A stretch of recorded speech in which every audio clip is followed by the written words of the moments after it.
তোমাকে আধুলি দিয়েছে কে? কাবলিওয়ালা। তুমি নিলে কেন?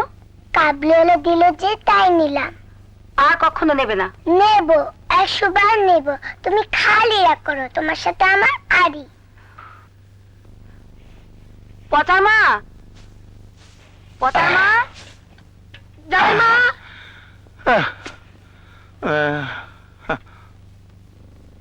মিনি দুধ গরম করেছিস?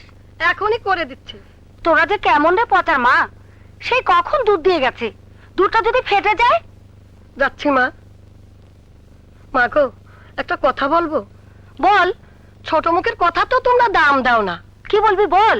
আমাদের গায়ে গোপাল নামে সেনেদের এক ছেলে ছিল, ওর সাথে এক কাবলিয়ালা এসে খুব ভাব করতো। ওকে কিসমিস দিত, আঙ্গুর দিত, পয়সা দিত, একেবারে মিনি দিদি ওর সাথে হুপাহুপ মিলে যাচ্ছে। তারপর কি হলো? মাগো আর বলো না, একদিন সর্বনাশ হয়ে গেল।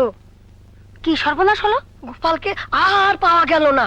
কিছুদিন পর শোনা গেল কাবলিটা নাকি গোপালকে তার দেশে নিয়ে বেচে দিয়েছে। যত সব আজগুবে অলক্ষণে কথা বলিস, যা এখান থেকে, শিগগির দুধ গরম করে নিয়ে আয়।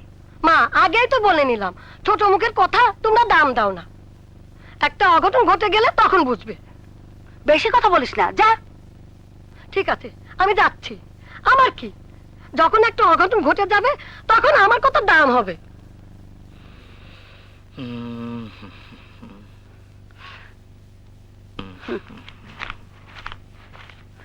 ঘরটাকে একদম নোংরা করে রেখেছো।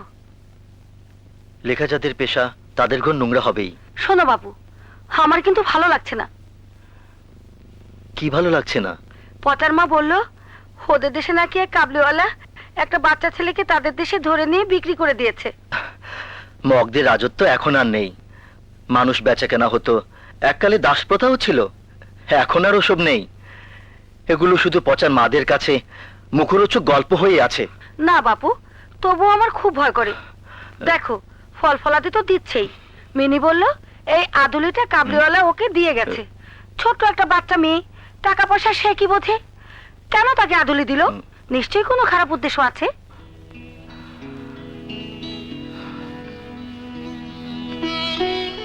না, কোনো উদ্দেশ্য নেই। ফলের দাম ধরে আমি রহমতকে আধুলিটা দিয়েছিলাম, ও নিতে চায়নি। এখন বুঝতে পেরেছি ওটাই সে মিনির হাতে দিয়ে গেছে।